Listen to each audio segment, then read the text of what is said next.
Okay, here's our video today on part 4 on Latin with talking about cases and the first declension. So first of all, what is a case in Latin? Well, cases are in all grammar in any language, and it just says where, and this will make it easier, where the noun fits in the sentence. And I'll use English first just to give you a little indication of what's going on. So let's say in English we had Mary. Who's Mary? Mary gave an apple, and let's say she gave it to Nina. So here we have certain nouns, and we want to know what case each noun is. For example, if we look at the verb gave, and we'll talk about that, what did Mary give? She gave an apple. So Mary she's in the nominative case, which we'll talk about. She's the subject of the verb. She's the one giving. So she would be in the case, in Latin, it would be called the nominative case or the subjective case. So we have the nominative case, and most people in English don't use nominative, they'll just say the subjective case. But in Latin, we say nominative. It's just the object of the verb. So Mary is in the nominative case. Now, what did Mary give? Right, she didn't give Nina. She gave an apple. So the apple is the direct object. And so that in Latin would be called the accusative case. So the accusative case. Or we could say the direct object. Direct object. And she gave an apple to Nina, so Nina is the indirect object.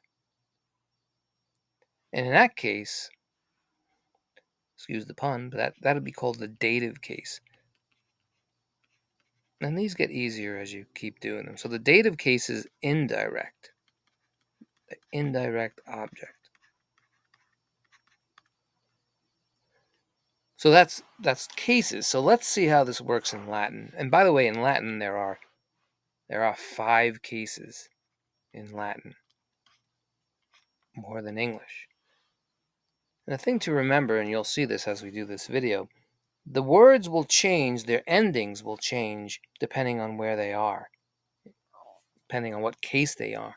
In English, it doesn't change too much. I'll give an example. Let's clear this out here. So, for example, in English, if you say, Mary gave an apple, you see the word, she gave an apple to Nina. We'll put that same thing down. Now, if we change this around, Nina gave an apple to Mary, you notice that Mary's name is the same, right? It didn't change. The ending didn't change. But you'll find in Latin, the endings will change depending on the case. So we'll get to that. And you'll see it. In English, you can see it with the possessive. Like if we want to say Mary's, see the ending has to have that S. Mary's car, for example. See the ending change because we're now showing possessive. Well, that's what happens in Latin also. So again, Mary gave. She's the one giving, so she's in the nominative case. Let's change it. The nominative case. Maybe we should use blue.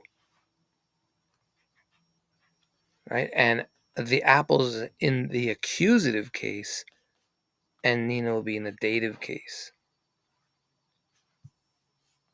All right, let's clear that out. Well, actually, let me write the Latin of this. So we'll bring this down here. Mary gave an apple to Nina. So in Latin, it's Maria. And dedit comes from dare. We talked about dare. Remember, we talked about dare is to give. Dare is in the present infinitive, and we broke down dare in the present tense. But deaded is not in the present tense. That'll be a tense we'll talk about later in other videos. This is in the perfect tense.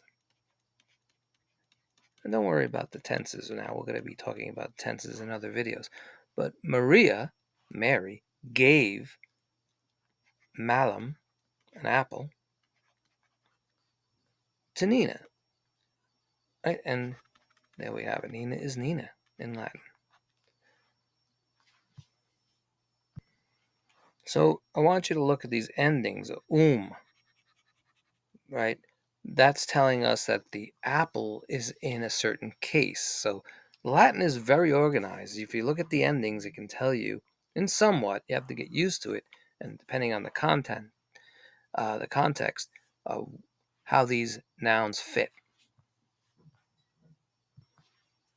Okay, let's look at another one. This might clear it up a little more.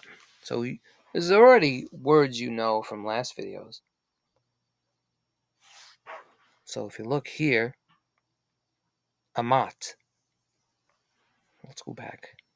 What do you think amat means? You remember. It's from the word amare, right? To love. And what tense do you think it's in? Amat. It's in the singular, right? We have singular and plural. It means he, she, it loves. In this case, the farmer, right? The farmer. And what happens in Latin is usually the verb is at the end of the sentence. That's what it usually has, but Latin could be flexible, and as we do more videos, you'll see that. So the farmer loves the girl, or the woman. Now, I want you to pay attention here. I'll put these, we have an and then an So keep that in mind. In the next sentence, you know that the woman, the female, doesn't have the anymore. Now it has the because she is now the subject of the verb. She's the one loving. In the first sentence right over here, the farmer loves.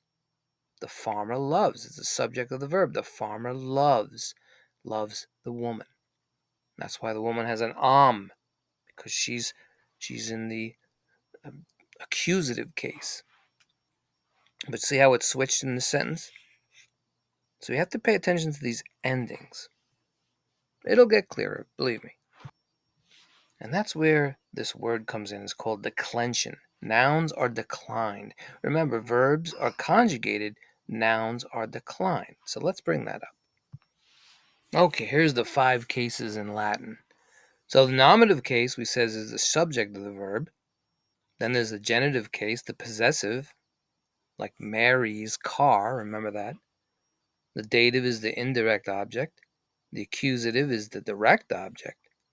And there's a special case, the ablative case, which I'll talk about more in other videos.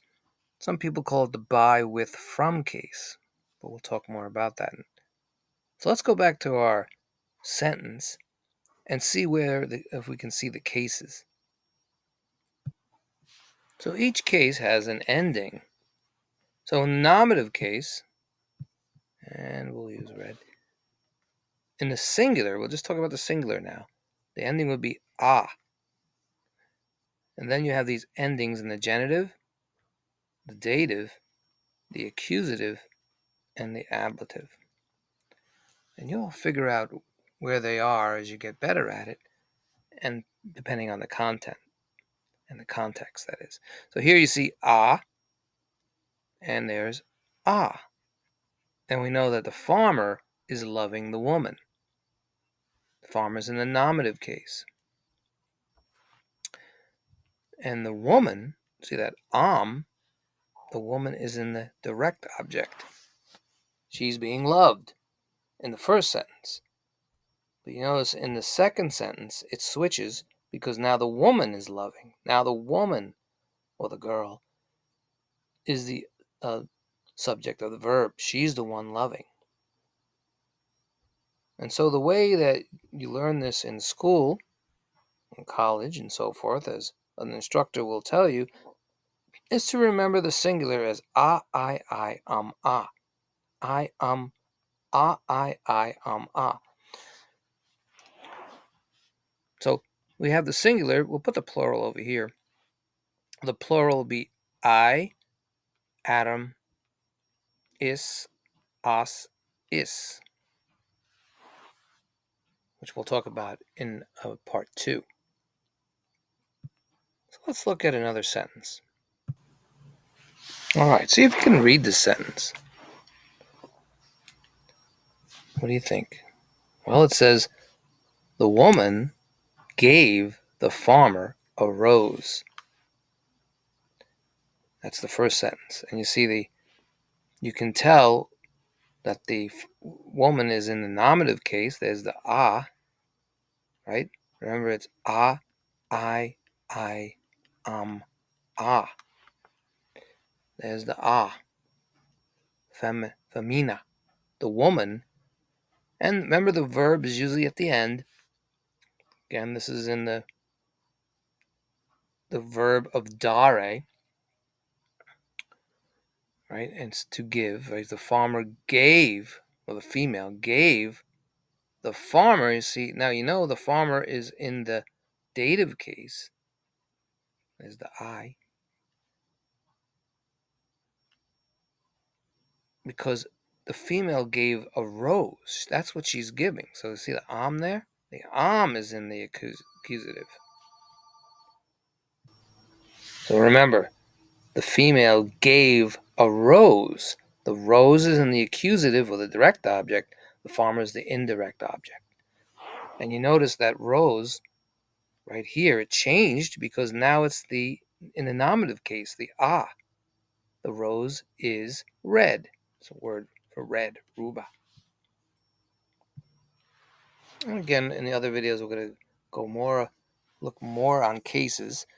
So we'll look at the plural also. But let's do one more thing. And we'll just concentrate on the singular right here. This is Stella. Stella means star. And you see the nominative case, the genitive case, dative case, accusative, and the ablative case. Remember, the nominative case is the subject of the verb. Genitive is possessive. The dative is the indirect object. The accusative is the direct object. And the ablative is the by, with, and from case, which we'll talk about. So you notice the endings here. And of course, there are other endings for the plural. These are all the plural, which we'll go over in other videos. So again, if you can just memorize in your head or just practice going ah, I, ah, I, ah. Just remember what the cases are and you'll get better.